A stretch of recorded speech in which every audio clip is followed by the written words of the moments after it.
Thank you, sir. Honorable Chairman, sir. Telugu में Telugu, sir. will speak in Telugu. Sir, the protection of interest in aircraft object bill 2025 మీద మాట్లాడే అవకాశం ఇచ్చినందుకు ధన్యవాదాలు sir. ఈ bill భారతదేశ విమానయాన రంగాన్ని మరింత బలోపేతం చేయగల సామర్థ్యం కలిగిన ఒక కీలకమైన చట్టపరమైన సంస్కరణ అని అభిప్రాయపడుతున్నాను. ఇది కేవలం చట్టపరమైన మార్పు మాత్రమే కాదు, భారతదేశాన్ని అంతర్జాతీయ స్థాయిలో విమానయాన పరిశ్రమలో నాయకత్వం వహించేలా చేసే ఒక దిశగా తీసుకున్న కీలకమైన నిర్ణయం చర్యగా అభిప్రాయపడుతున్నాను. ఈ బిల్లు భారతదేశ విమానయాన పరిశ్రమ భవిష్యత్తును రక్షించడం, అంతర్జాతీయ పెట్టుబడిదారుల నమ్మకాన్ని పెంచడం, భారతీయులకు విమానయానాన్ని మరింత అందుబాటులోకి తేవడం అనే లక్ష్యాలను సాధించేందుకు సహాయపడుతుందని పూర్తిగా నమ్ముతున్నాను.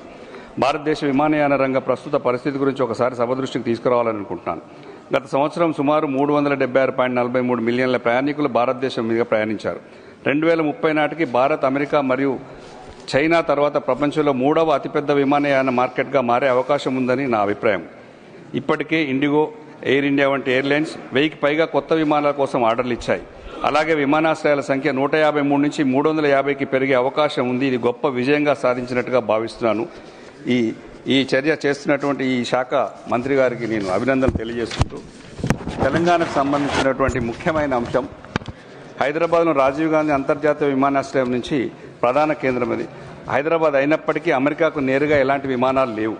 2023-24 ఆర్థిక సంవత్సరంలో 10.2 లక్షల మంది ప్రయాణికులు హైదరాబాద్ నుంచి అమెరికాకు ప్రయాణించారు. 40% మంది ఢిల్లీ నుంచి అమెరికాకు ప్రయాణించే ప్రయాణికులు తెలంగాణ మరియు ఆంధ్రప్రదేశ్ వాళ్లే. కానీ 90% ఆక్రమణతో నడిచిన షికాగో, హైదరాబాద్ నేరుగా విమాన సేవలు రద్దు చేయబడ్డాయి. కాబట్టి హైదరాబాద్ నుంచి నేను మీ ద్వారా మంత్రివారిని అడుగుతున్నాను, హైదరాబాద్ నుంచి నేరుగా New York, Chicago, Dallas, San Francisco వంటి నగరాలకు నేరుగా విమాన సర్వీసులను పునరుద్ధరించాలని చెప్పేసి మంత్రి గారిని కోరుతున్నాను. ఇంకా తెలంగాణలో ఇప్పటికే గౌరవనీయుల మంత్రివారులు మాకు వరంగల్ ఎప్పుడో పాత 70 నుంచి 80లో నడిచినటువంటి విమానాశ్రయాన్ని మరి పునరుద్ధరించినందుకు గౌరవ మంత్రివర్యులు రామ్మోహన్ నాయుడు గారికి మా బీఆర్ఎస్ పార్టీ తరఫున ధన్యవాదాలు తెలుపుకుంటూ, ఇప్పుడు ఇంకా ఒకటి మాకు కావాల్సింది ఏంటంటే భద్రాద్రి కొత్తగూడెం గ్రీన్ఫీల్డ్ ఎయిర్పోర్ట్, తర్వాత జక్రాన్పల్లి కూడా ల్యాండ్ సేకరించి రెడీగా ఉన్నది. రామగుండం కూడా, అట్లాగే ఆదిలాబాద్ ప్రత్యేకంగా వీటికి విమానాశ్రయాలు ఏర్పాటు కావాలని చెప్పేసి మేము 10 ఏళ్ల నుంచి గౌరవనీయుల బీఆర్ఎస్ పార్టీ కేసీఆర్ గారి ఆధ్వర్యంలో కొట్లాడుతూనే ఉన్నాం, అడుగుతూనే ఉన్నాం. ఇవన్నీ తెలుగు తెలిసినటువంటి మంత్రి, మా అందరికీ తెలిసినటువంటి సుపరిచితులైన రామ్మోహన్ నాయుడు గారికి ప్రత్యేకంగా రిక్వెస్ట్ చేసి చెప్పేది ఏంటంటే, మీరున్న ఈ టర్మ్లోనైనా తెలంగాణకు పూర్తిగా ఈ 5 విమానాశ్రయాలు ఇస్తే మేము చాలా సంతోషంగా ఉంటాం, తెలంగాణ కూడా అభివృద్ధికి దోహదపడుతుందని చెప్పేసి.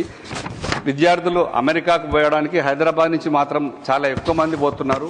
ఆంధ్రప్రదేశ్ నుంచి కానీ హైదరాబాద్ నుంచి ఎక్కువ ప్రయాణికులు ఉన్నారు. కాబట్టి కొంచెం స్పెషల్గా నేను వారిని మరొకసారి రిక్వెస్ట్ చేసేది ఏంటంటే, హైదరాబాద్ నుంచి అమెరికాకు సర్వీసులు ఫ్లైట్ సపరేట్గా వేయించాలని మనస్ఫూర్తిగా కోరుకుంటూ, వరంగల్ ఇచ్చినందుకు మిగతా వాటి కూడా ఇవ్వాలని చెప్పేసి మనస్ఫూర్తిగా మరొకసారి రామ్మోహన్ గారికి కృతజ్ఞతలు.